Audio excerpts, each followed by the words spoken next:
Okay, here's a question for you. Why do drug dealers sometimes end up living with their moms? Or what could teachers possibly have in common with sumo wrestlers? Huh. Yeah, those sound a bit strange, don't they? And maybe the weirdest one from the material you shared. Is a swimming pool more dangerous than a gun? Well, these aren't just riddles. They're actually kind of the core questions tackled in the sources we're diving into today. We're going to use economics, basically, and data analysis to peel back the layers on some of these surprising things. Right. Look past the obvious stuff. Exactly. To see what's really going on underneath. Often finding that, conventional wisdom, it's not always right. So the mission today is pretty straightforward. We're pulling out the key insights, the really important bits from the sources you provided to give you a kind of shortcut to understanding some pretty unexpected topics. Yeah, we'll look at how incentives, like, really shape what people do, sometimes in ways you wouldn't expect. We'll explore how information, who has it, who doesn't, changes power dynamics. Hmm. We'll get into the hidden economics of crime, challenge some common ideas about parenting, and even look at what baby names might signal. All right, let's dig in. Starting with maybe the most fundamental idea here, incentives. Right. The sources frame the economic view as, well, basically how people get what they want. Right. Especially when other people want the same thing. It's less about how we wish things worked and more about looking squarely at how the world actually functions. And incentives are presented as these, like, incredibly powerful tools. There was a line on the material, something like a bullet, a lever, a key. Yeah, exactly. Meaning they can really change a situation. And sometimes, not in the way you'd think. The daycare example from the sources is perfect here. Oh, yeah, the one in Israel. They decided to fine parents for being late picking up their kids. Simple idea. Discourage lateness. Simple idea. But the result, late pickups didn't just stay the same or go down. They went up. They more than doubled. Doubled. That's wild. It completely backfired. Because the fine, which was pretty small, it stopped feeling like a punishment, felt like a price. Parents started thinking, okay, I can just pay this little fee, and it's cool if I'm late. Right. It removed the sort of moral guilt or social awkwardness. Precisely. The economic incentive crowded out the moral or social one. It just shows how careful you have to be. And it highlights that incentives aren't just about money. The sources talk about all kinds, right? Negative ones, like, touching a hot stove. Oh, yeah. Positive ones, like getting a reward. But also moral incentives, that feeling of not wanting to do the wrong thing, and social ones, like wanting people's approval or avoiding shame. Which actually brings up a really interesting point the sources raise. If you think about all the reasons not to commit crimes, jail time, losing your job, feeling guilty, what people will think, why isn't there way more crime? It's a good question. Most people, most of the time, have chances to cheat or steal small things, and they just don't. And the sources argue that while those economic penalties matter, maybe the moral and social incentives are, for most of us, incredibly powerful. That internal compass and caring about our reputation. Okay, so if incentives are so powerful, they can also lead people astray. Right. Which brings us to cheating. Yes, cheating, a classic outcome when the incentives are high enough. The sources look at schools, especially with things like No Child Left Behind or that policy in Chicago. Where kids had to hit certain test scores to move up a grade. Exactly. Suddenly, schools and teachers were under immense pressure. Their jobs, their school's reputation, it all hinged on those test scores. The incentive to get those scores up was just huge. So how would a teacher cheat? The sources mention things like erasing wrong answers on the bubble sheets. Yeah, or filling in the right ones before sending them off. And this is where data analysis gets really clever. You don't need to catch them in the act, necessarily. How does that work? You look for weird patterns in the answers, like a whole block of students suddenly having the exact same answers, especially on really hard questions. Or kids getting tough questions right, but missing easy ones they should know. Or maybe a classroom scores jump dramatically one year, then fall right back down the next when maybe that teacher isn't there. Stuff that just doesn't look random. And did this actually work in Chicago? It did. The algorithm flagged suspicious classrooms. The guy in charge then, Arne Duncan, he had those students retested under controlled conditions. Their scores were way lower. It confirmed the cheating. So they fired about a dozen teachers, warned others, and guess what happened the next year? Cheating dropped. By over 30%, according to the algorithm. Changing the incentive, making it riskier to cheat, clearly changed the behavior. Wow. Okay, now switching gears completely, but the sources connect this to sumo wrestling. Yeah, sounds like a leap. right? But their argument is the underlying incentive structure is surprisingly similar. Sumo has this incredibly intense ranking system. Right. The rank determines everything: money, status, how many people wait on you. Yeah. Everything. And the pay jump between being in the elite ranks and just below is massive. So the sources focus on this specific scenario, the last day of a tournament. Okay. You have a wrestler who's right on the edge, maybe 7 wins and 7 losses. He needs one more win to stay elite. His opponent might be, say, 8 and 6. He's already safe, less pressure. So what does the data show? Get this. On that final day, the 7-7 guy beats the 8-6 guy about 80% of the time. 80%. But what's the normal win rate between wrestlers like that? Earlier in the tournament, it's closer to like 40-50%, maybe 40% based on the source material. Whoa. That's a huge difference. Hard to explain that randomly. Extremely hard. It strongly suggests some kind of arrangement, right? The 8-6 guy maybe doesn't try quite as hard, knowing the other guy desperately needs the win. Maybe there's a deal, maybe just an understanding. And did anything change this? Well, the sources mentioned that when the media started making noise about match-fixing allegations, that specific 80% win rate suddenly dropped back down to around 50% in the following tournaments. Huh. So public scrutiny acted as a counter-incentive. Seems like it. So you have teachers in Chicago, sumo wrestlers in Japan, totally different worlds. But the sources show how these high-stakes incentives can lead to, well, predictable cheating that data can often uncover. And a lot of this relies on someone knowing something someone else doesn't, which leads to the next big idea: information asymmetry. Right, information asymmetry. Fancy term, simple idea. One person in a deal or interaction knows more than the other, and that knowledge is power. The sources use a really striking historical example: the Ku Klux Klan. Yeah, a big part of the Klan's power historically came from secrecy. Their weird rituals, their titles, who their members were, it was all hidden. That created fear and mystery. Until Stetson Kennedy came along. This guy infiltrated them. He did, and he didn't just learn names, he learned the whole bizarre structure. The titles: Exalted Cyclops, Grand Dragon, Clylif, Clokard, Clud. the Cloran, their Bible. Even the head of their enforcers, the Cavaliers, was called the Chief Ass Terror. You can't make this stuff up. Right. But Kennedy's brilliant move wasn't to fight them physically.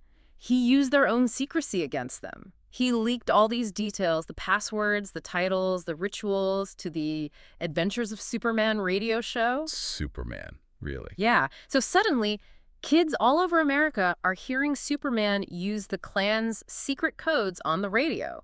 It turned their secrets into a joke, made them look ridiculous, not scary. It completely undermined their power. That quote from the sources, from Justice Brandeis. Sunlight is said to be the best of disinfectants. Exactly. Exposure killed the mystique. And this idea applies in much more everyday situations too, like real estate agents. Ah, yes. Yeah. The agent knows the market inside out, the buyers, the trends. You, the seller or buyer, probably don't. Not nearly as well. And the data the sources cite is pretty telling.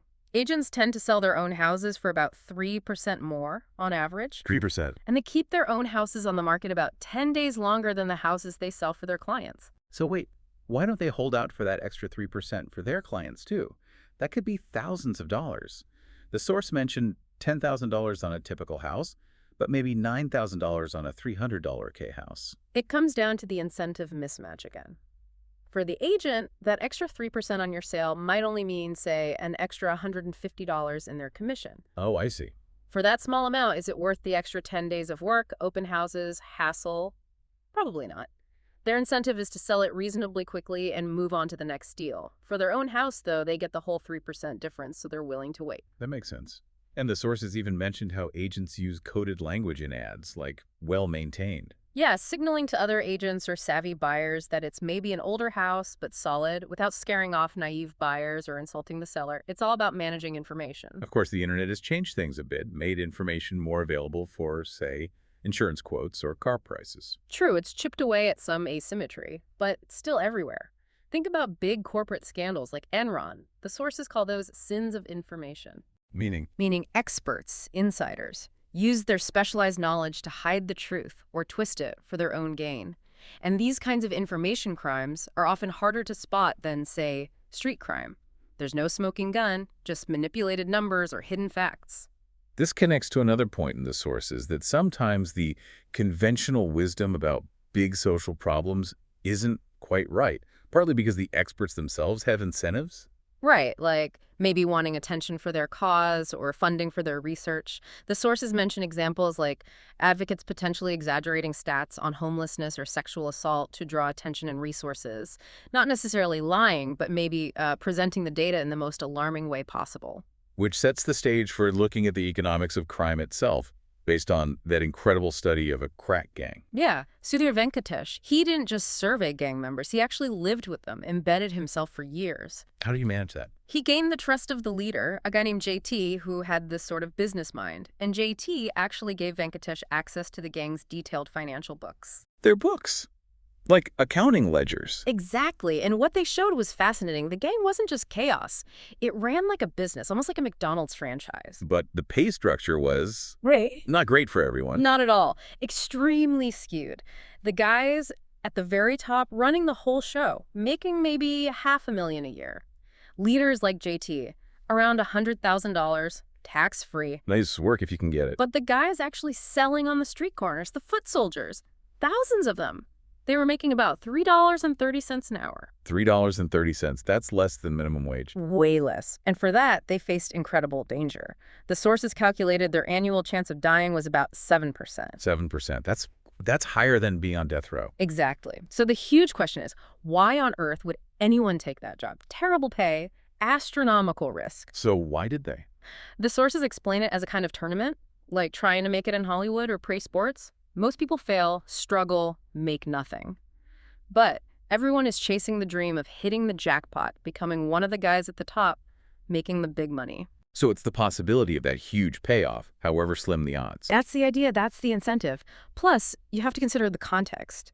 In that neighborhood, legitimate jobs were scarce, paid poorly. College wasn't on the horizon for many. Right. Crack dealing, strangely, might have looked like the most glamorous or achievable path to success, even though the reality for most was grim. It goes back to basic economics, right? Lots of people willing to do the work, even if it's awful, keeps the wages low. Yep, the law of labor supply. The sources make a comparison like, why might a prostitute earn more than an architect? Fewer people willing or able to do the job, high demand, maybe higher risk or unpleasantness involved. Okay, and the sources touch on how the crack boom itself changed things in the 80s. Yeah, fueled by cheap cocaine, it turned street gangs into these big, profitable enterprises. But it also had devastating effects, particularly in black communities, reversing decades of progress in some areas, according to the analysis. All right, so shifting from the dealers to crime rates overall. The 1990s saw this massive, unexpected drop in crime across the U.S. Totally unexpected. Experts had been predicting a crime wave, especially with the crack epidemic going on, and then it just plummeted. So why did it happen? The sources look at a bunch of common explanations. Right. Capital punishment. The data suggests it's not much of a deterrent because it's used so rarely. More police, hard to prove causation. Often, police numbers go up after crime rises. What about new policing strategies, like in New York? Important locally, maybe, but the sources note the nationwide crime drop started before those strategies became widespread. Tougher gun laws like the Brady Act probably didn't have a huge effect because of the massive existing black market for guns. So what did matter, according to the data and the sources? Well, increased imprisonment definitely played a role. Simply taking more criminals off the streets reduces crime. That's fairly straightforward. Right. And the bursting of the crack bubble itself likely contributed less profit, fewer turf wars. The job became even less appealing. But then the sources introduced this really, well, surprising and controversial factor. Yeah, legalized abortion. Explain that connection. How could Roe v. Wade in 1973 affect crime rates in the 1990s? The theory, drawing parallels with Romania, where banning abortion seemed to increase crime later, is this. Legal abortion meant fewer unwanted children were born. Okay. And unwanted children are statistically more likely to be born into difficult circumstances, young, single mothers, poverty, which are unfortunately correlated with a higher risk of growing up to be involved in crime later in life. So the argument is fewer kids born into those high-risk situations in the 70s meant fewer potential criminals hitting their peak crime years in the 90s. That's the core of the argument presented in the sources, and the data they show is striking. States that had higher abortion rates in the years after Roe v. Wade saw significantly bigger drops in crime in the 1990s, even when you control for all those other factors like police, prisons, the economy. And the timing fits. The timing fits almost perfectly. The first generation of kids born after Roe v. Wade would have been reaching their late teens and early 20s prime crime years, right when the crime drop started. It's important to stress the sources present this purely as a statistical correlation found in the data, right? Not taking a side on the morality of abortion itself. Absolutely. It's presented as, here's what the data shows. And it suggests this factor played a surprisingly large role, whether people find that comfortable or not. Okay, wow. That definitely challenges conventional wisdom. And speaking of challenging conventional wisdom, let's talk about parenting. Ah, yes, parenting, where there's an endless stream of advice, often conflicting, and a lot of anxiety. The sources point out how parenting experts sometimes play on fear, maybe exaggerating certain risks. Yeah, that quote, something like risks that scare people and risks that kill people are very different. We worry more about, say, a plane crash than driving, even though driving is statistically riskier overall because we do it so much more. Or worrying about pesticides on fruit versus, like, household germs. Exactly. We fear the unknown, the uncontrollable, more than the familiar, even if the familiar is more dangerous. The sources suggest thinking about risk per hour. Per hour. Yeah, like the driving versus flying thing. Per hour, the risk might be similar, but we drive way more hours. And get this, the sources say swimming pools and boating accidents. Surprisingly high risk on a per hour basis. Water is more dangerous than people often think. Okay, so that sets up this kind of radical question the sources pose. How much do parents actually matter for how their kids turn out? It feels almost wrong to ask, doesn't it? But the sources dig into it. They absolutely acknowledge that bad parenting, neglect, abuse, like with unwanted children, matters hugely negatively. Of course. But beyond avoiding the really bad stuff, how much impact does all the effort have? They note genetics play a big role, maybe 50% of personality and intelligence. So what does the research cited actually show? There was that school choice lottery in Chicago. Right, a great natural experiment. Kids who won the lottery to go to a supposedly better school didn't actually end up doing much better long-term than similar kids who lost the lottery and stayed put. Suggesting the school itself wasn't the magic bullet people thought. It seems that way. Then there was this huge study, the ECLS, tracking thousands of kids. They looked at countless factors in kids' lives and correlated them with test scores. And the results were unexpected. Very. The list of things that did correlate strongly with higher test scores included stuff like parents having high education levels, high socioeconomic status, the mother being older, 30 plus at first birth. Okay, those seem intuitive. What else? Low birth weight correlated negatively. Parents speaking English at home helped. Being adopted correlated negatively, initially at least. Parents being involved in the PTA mattered. And having lots of books in the home. Lots of books. Interesting. But what about the things that didn't show a strong correlation in that data? That list was surprising. Yeah, this is the kicker. According to the ECLS data presented, whether the mom stayed home or worked before kindergarten didn't correlate strongly. Attending Head Start didn't. How much TV the child watched didn't. Wait, even reading to your child daily. Reading daily didn't show a strong correlation with early test scores in this particular dataset. Neither did spanking, taking kids to museums, or even attending private school. Wow. Private school, museums, reading. Those feel like things good parents are supposed to do. So the data says those actions don't directly link to higher early test scores. That's what this specific study, as reported in the sources, suggests. The interpretation offered is that maybe the specific techniques of parenting matter less for these outcomes than who the parents are. Their education, their income, their stability, their own inherent traits. These create the environment the child grows up in. It's more about the parents being than the parents doing, in a way. Kind of, but Yeah. there's an important nuance from another study mentioned looking at adoptive parents. Right. While adopted kids might score lower initially, maybe genetic factors or prenatal environment, the influence of the adoptive parents shows up later. Those kids were much more likely to go to college, get better jobs, marry later than similar kids who weren't adopted. So parents do matter significantly, but maybe their impact shapes the longer-term life trajectory more than just those early school test results. That seems to be the suggestion. It's complex, obviously, but it challenges the idea that following a specific parenting manual guarantees a certain outcome. Okay, last topic, and it follows nicely. Names. Does naming your kid Winner actually make them a winner? Or does it just reflect something about the parents? Yeah, the sources mention those extreme names, Winner and Loser Lane, or that poor girl named Temptress by mistake. So what does the data say about names and life outcomes? Well, large studies, like looking at California birth records, find correlations. For example, children given names that are distinctively black, like Deshaun or Imani, tend to have worse outcomes. On average, lower income, less education, compared to kids with names common among white families, like Jake or Molly. And this is the crucial point the sources make. The name itself isn't the cause, right? Exactly. That's the key insight. It's not that the name Deshaun holds a child back. It's that the type of parent who chooses the name Deshaun is, statistically speaking, more likely to be from a lower socioeconomic background, less education, lower income, perhaps less likely to be married than the type of parent who chooses Jake. So the name is acting like a signal or an indicator of the child's background and circumstances. Precisely. It reflects the parent's background, not determines the child's future.